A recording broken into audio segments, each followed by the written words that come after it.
This is the Infinite Receiving Podcast, helping conscious leaders like you tap into a wealth of abundance across all areas of your life and business. My name is Susie Ashworth. I am a single mom of 3 and author of the Sunday Times best-selling book, Infinite Receiving. Crack the code to conscious wealth creation and finally manifest your dream life. On this show, I'll be sharing with you how you can upgrade your identity and your reality to create the life that you have been dreaming of. Because you are ready to be an infinite receiver.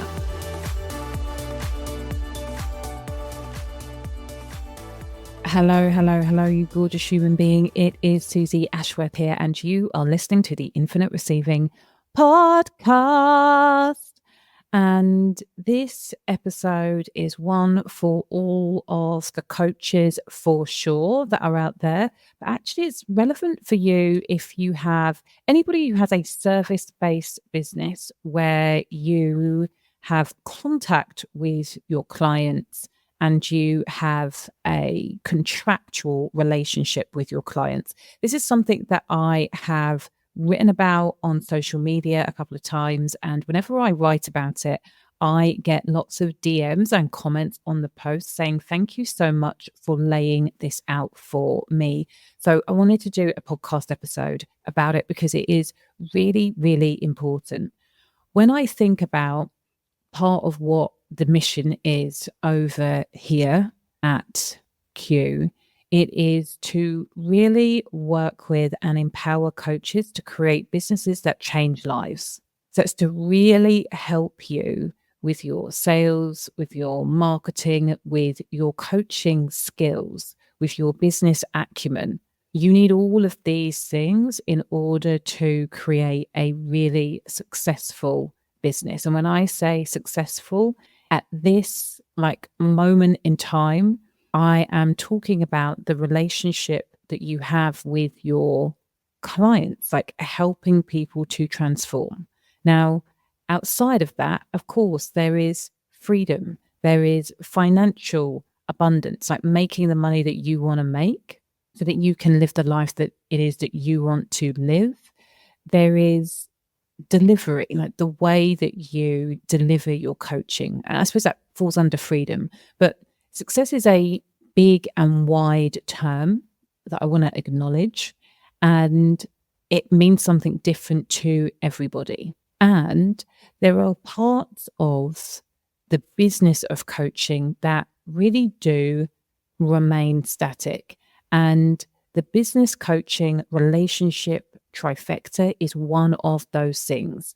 And I think that this is such an important concept to get your head around, because especially if you are somebody who identifies as a woman, this can really, really mess you up when it comes to building a heart-led, relationship-focused business. So as I say, coaches, healers, experts, anybody that is working with people on an ongoing basis.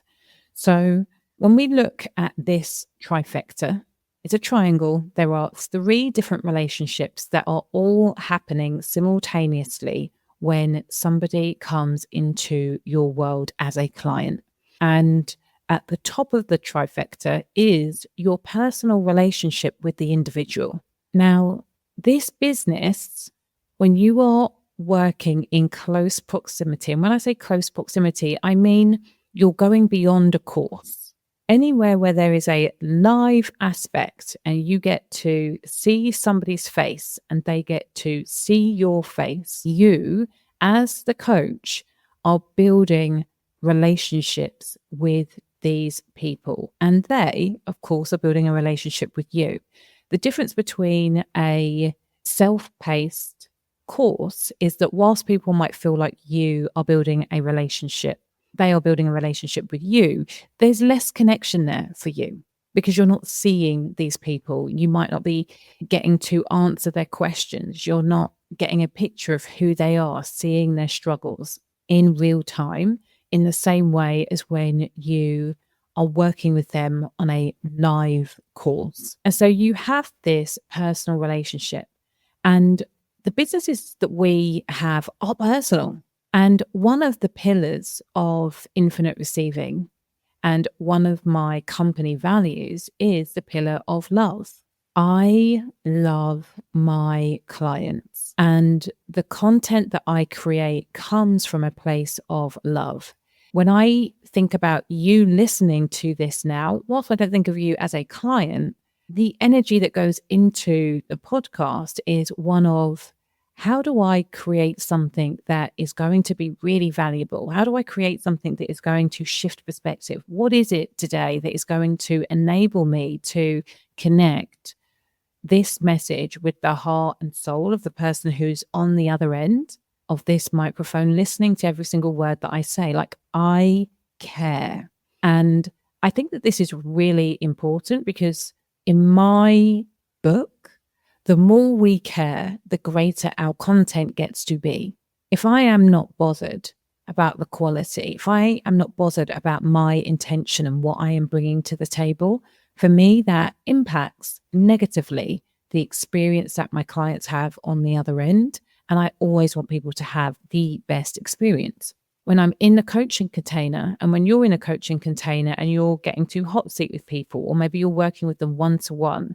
So it isn't just business. You are doing life with these individuals. You are getting to see their ups, you're getting to see their downs, you're getting to understand their patterns of behavior. And the longer that you work with somebody, the better a coach I believe that you can be, because you are really, really able to understand them. And so for me, there is nothing that gives my heart more joy than somebody. I was in my coaching certification last week, and one of the students said, "Oh, I've been working with you in one way, shape, or another since 2017. And close proximity, it's probably been about 4 years. I know this person really well. I have seen the transformation in her, and it's such an honor and a privilege to have been able to walk this journey with her." That is the personal relationship. And whilst there were going to be depths, it's a spectrum, and not everybody that you work with, it's really deep, but you still, like, the better the coach you are, the quicker you are able to really assess where these individuals are, where the people in your container need the most support, different types of coaching that they're going to respond to, the different types of tools that you're going to be able to offer. The better the coach you are, the quicker you're able to make that assessment and support people in getting the results that they want to get. This personal relationship is really, really important. I never want it to change. And I honestly believe that being on the other side as a client, the people that really love their clients have been the mentors that have made the biggest difference with me. And it's true to say that many of the mentors that I've worked in close proximity with, who radiate at this frequency of love and care, are people that I have ultimately become friends with. They have helped me get the better results because of the closeness, because of their willingness to really look at me as an individual. And then that relationship has grown into a friendship. This is amazing. And it is a double-edged sword, because what can happen, not frequently, but when it does happen, it can really, really knock you for six. You can have a client that you have spent time and energy and intention with and walked with them through their ups and downs, and you have coached them like a mofo. And then all of a sudden, the relationship that you felt that you had is no longer there. So that is the kind of worst end of the stick. For whatever reason, that client has decided that they no longer like you, respect you. There's somebody over to the left who has got the next new shiny thing, and that's the thing that they would rather spend their time and energy on. And all of a sudden, any coaching that you have offered has not been valuable, or the results that they have got have not been, as good as what they thought they were going to be. And all of a sudden, it is your fault as the coach, as the person who is holding the space. So that's the worst end of the spectrum. Those ones, I would say, those ones happen less because you have built up a level of respect between yourself and a client. At the kind of other end of the spectrum, it's somebody that you haven't gone deep with, but you have a relationship with because they are in your container and they just decide, right, that's it, I'm done. And this isn't working. It's your fault. I'm activated. I'm triggered. Something isn't good here. And it's your fault and I want out. Like that happens more frequently than the first example, but both of them sting because the conversation starts off with relationship to relationship. It is personal. I have a personal relationship with you, and therefore I'm going to speak to you in a very, very personal way. When you understand the business coaching relationship trifecta, you will appreciate that your personal relationship with each and every client, regardless of how things turn out in the wash, gets to be the personal relationship that you have with them and is not related to the other two parts of the trifecta. The issue that most coaches have when there are a disproportionate number of people coming in and out of their containers and not honoring their contractual obligations is when people get the personal relationship entangled with the business container relationship and the contractual relationship. So I'm going to talk you through the other two parts of the trifecta, the business container. So you have the heart-to-heart relationship with the client. This is the personal. Then you have the business container relationship. So this is the relationship that the client has with the program, with the service that you are offering. That is separate from your own personal relationship. And as the person who runs the container, who holds the space, who gives the training, it is your job to be very, very clear on what it is that you are offering on a day-to-day basis, honors what it is that you agreed to offer, so that the container is the container that was sold.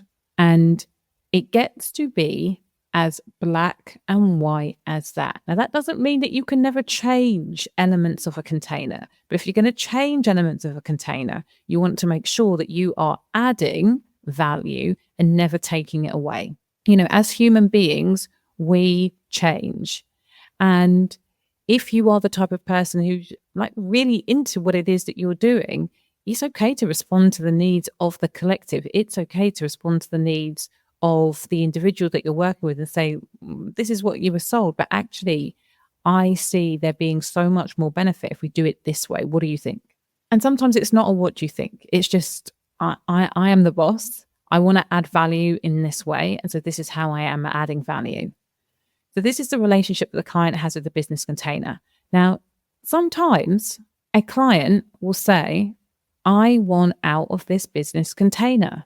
And that's okay. If a client wants to leave the business container, that is absolutely okay and on them. If you have been delivering what it is that you have said that you are delivering, then and a client says, this is no longer for me, they are completely within their right to say that this is no longer for me. Now, when you have two emotionally intelligent adults who are interacting and engaging with each other from a very powerful place, you can still maintain the personal relationship even though somebody is exiting the business container. If the person who is exiting the business container isn't also trying to exit the contractual relationship. And this is where things get sticky and messy in most coaching businesses. You have clients that want to leverage their personal relationship to exit the business container relationship and the contractual relationship. And as a CEO, which is what you are when you are running your own business, what you have to get really, really clear on is that I have my personal relationship with you. I see you, I love you, I can see that you're in fight, flight, or freeze, I can see that you're in survival mode, I can see that you have just decided whatever it is that you've decided, and I can still love you and honor you. I don't need to have you in my space. We don't need to be hanging out all the time, but I can still love you and honor you. You can exit the business relationship, and that doesn't actually have to harm the personal relationship from my perspective, as long as you're willing to honor the contractual relationship. I've had it with a long-term client who I thought was a friend who leveraged our personal relationship, tried to say to me that you should let me exit our contractual relationship because I've known you for all of this time and because I've invested X, Y, and Z in you. It's like, it doesn't work like that because this is a business. And if every single time somebody who I have a personal relationship with, which is everybody that I work with on a live basis, changes their mind about the business container and therefore wants out of the contractual relationship, there is no business. And what is the hardest thing that I have seen with my higher level clients is making the decision to honor the fact that our personal relationship is separate from the business container relationship. Our personal relationship is separate from our contractual relationship. You can exit whenever you want to exit, but you still are responsible for upholding the contract. Like, that's the deal. And when you are willing to speak from that place, it makes all conversations with every other person that comes up behind so much easier, because you have set a very clear boundary and precedent. Like, this is what we do here. When you don't do that, there is so much inner turmoil that is created by having to make a decision on every single individual case. And what happens when you do that is that for the people that can argue really well and justify themselves really well, they are more likely to be able to exit without there being any repercussions than the person who isn't able to do that. And that isn't fair. So your job as a CEO, as the boss, is to know that releasing personal relationships, releasing care, releasing love from your business is not the answer to protecting yourself, and is not the answer to being able to create services that really create change. Love is at the heart of all transformation. And so you've got to bring that energy into the work that you do. Now, of course, you can decide that I don't want to work with anybody on a close proximity basis. You can absolutely decide that. But for people who are still working with individuals, still building relationships with individuals, the love has got to remain. Some people think if I cut the love off, it's going to be easier for me to stay detached. And it is, but it's going to impact the impact that you desire to create. And we don't want that. I want you to know that if somebody wants to exit your business container, even though it's hard, you don't have to take that personally. That is up to the person who wants to leave the business container relationship. And I also want you to know that as the CEO, it is safe for you to say you can leave the business container relationship, and you will still legally be required to honor the contractual relationship, because you leaving the container doesn't mean that you are leaving the contract. And that also doesn't make me a bad individual, a bad person, because what most people want to avoid is anybody perceiving them as a bad person. I have a bad heart. You're not kind-hearted. You're not open-hearted because you do not want me to leave this space. You don't want me to leave the contract. And if you don't want me to leave the contract, that means you're a bad individual. It's not. You're a boss that is honoring a contract in the same way that your mortgage company expects you to honor the contract, or your electricity company. Like, if you want to leave early, there is a payout clause that you agree to in advance.